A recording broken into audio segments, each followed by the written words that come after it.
And I'm sure you all would have a lot of takeaways from there. But I'll quickly get into our discussion with the panelists. So we've been talking about this gap between the demand and supply. I know it's kind of softened a bit, but Keiko, we've seen some difficult times. Maybe a year back or so when it was quite bad. But I mean, from your perspective, so you've been on the other side as well and working very closely with the government and also part of the air logistics policy that we've done, giving insights. Where do you see this gap between demand and supply, and what are the challenges that you see, and where do you see this heading? So if you can just probably, for the benefit of our audience, share that. Thank you, Sanjeev. Thank you, Agarwal sir, Fast, for having me over here. Let's get straight to that question that you had. So let's put COVID a little bit on the back burner and understand post-COVID what we want to do and how we want to take it. So we all know there were supply and demand gaps that were very, very difficult to fulfill. And one of the gaps that was taking place during that time was to see how best two commodities moved. One was in the first wave, the PP kits coming in to save all of you, all of us here. And second was getting vaccinated as well. Now, very few people realize that apart from this, there was one other big challenge that not many of you realize, or it did not come to light. And that was the movement of farm produce, agri-produce, as well from our farmers. Let's take this into context. What happened? You had passenger flights down. The government of India, I must give full credit to them, with the assistance of Secretary Sir, had initiated a P2C program virtually, instantly. And I don't think any other country probably did it at that speed at which we did it. And that helped the passenger airlines stay afloat. Had it not been for the P2C, ladies and gentlemen, we would have been sitting on a disaster. That's point one.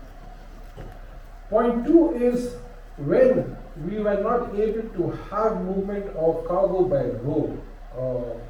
You could imagine the challenges that the last mile logistics companies faced in terms of having the produce, the food, the very food that you and I eat every day, come to our tables. And that again was done very nicely by the team at the ministry and all other ministries as well. The gaps between the supply and demand were not just restricted to airlines. Okay, it taught us a lot of lessons. And one of the lessons that we needed to get to us as an enforcement was the fact that we did not digitize, nor did we pay attention to process simplification earlier. And this came out of the board to us to ensure that we have to do it. There wasn't an alternative, nor did we have any option to say, no, we can't, or push this forward. Not possible. We had to do it.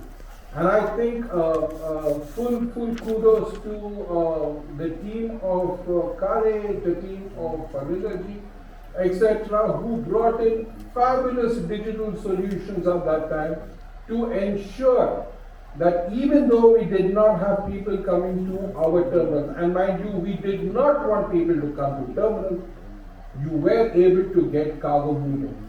I don't see anybody in this room or anywhere else outside ever complain about any issue facing any cargo terminal in the country during that time. And that is a result of a well-coordinated effort by all the stakeholders in the industry. So, very quickly, Sanjeev, I think the gaps were addressed. There still are gaps, and that's the reason why we're sitting in a conference like this today, to understand how quickly we can do it. I just want to add one point. It was really heartening to hear General VK Saab specify about how we lost the race. Okay, we had a very, very excellent opportunity about 15 years ago to be a regional player, to be a probably global player as India. We lost it. Can we still get it back? Of course we can get it back. And that would depend on all of you ladies and gentlemen here and the wider audience outside to help us retain that position. Thank you. Thank you, Shashi, thank you. And I think that's, I like that statement where you say, we can do it still, so sometimes we get caught in saying, we've lost the race, but it's better late than never. So I think it's time for us to regain that position. And there's a lot of things that we need to do, but this gap which still exists, I think there are physical ways of doing it. You touched about how the technology companies kind of stepped in that gap and helped that. So maybe Satish, I'll just switch over to you very quickly. Saying that how do you think? You've been involved in the company using technology very extensively. It's kind of a game changer. So how do you think technology can be used to mitigate this gap? And things that can be done differently for us to kind of move on from here. Thanks, Andy. I know we are running out of time, but it's a subject which is of importance for all of us to realize what has happened in our lives is that you order on Blinkit today, before you blink your eye, it comes to your house. You order it on Amazon, the big sale is happening while you're speaking every day, you're looking at it. So technology has come into your life in such a way that it cannot get away, and this is a reality that we should accept that 80% of your time you are spending on your mobile phone technically today, either through WhatsApp or through anything that you do. Similarly, in cargo industry, the technology role is only going to increase to a large extent, because today from morning you would have seen the discussion about how many times you do a data entry into your shipment from the time it leaves the factory to the time it reaches the other part of it. We spoke about the challenges in terms of what customs had to offer in terms of your document storage also as a part of the whole subject that we all know sort of it.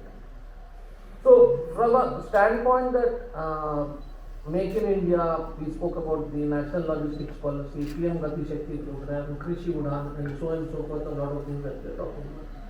But what we did not realize today, as most of them, is that 90% of the big supply chain companies, including the minister spoke about DHL and FedEx, are not Indian companies.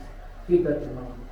And government is looking at reducing your overall logistics cost. And if you're going to make your technology from the other side of the world, I don't think your cost will come down. And how you can actually do this whole thing of mismatch of demand and supply basically is, today most of your flights go empty without knowing that there is capacity on those flights. So one, how do you create visibility of saying what is there on which aircraft? If Saudi is an example, how much capacity is there? And one, that you can use technology and create definitely that bit of visibility in terms of an opportunity.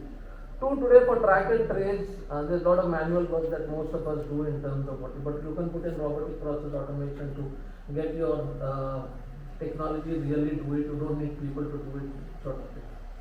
Then you can use IoT as one basis of your part of it to really get your identification of temperature controlled shipments, and that part of it which is the other important aspect that we should all be looking at it. Then this demand and supply, the biggest data that we all have today is our data which we have of historically from the time of independence to now, how much of data that is there over thousands of shipments that happen, what happens in Diwali, what happens during Christmas. That's a data analytic part of it which you can actually do. To summarize, I can put it in a simple 4-letter word called BIRD. What I'm saying, the future ahead for all of us is blockchain for sure. I know it's in a very nascent stage, but how can you implement blockchain in terms of the whole tech part of it? I stands for IoT.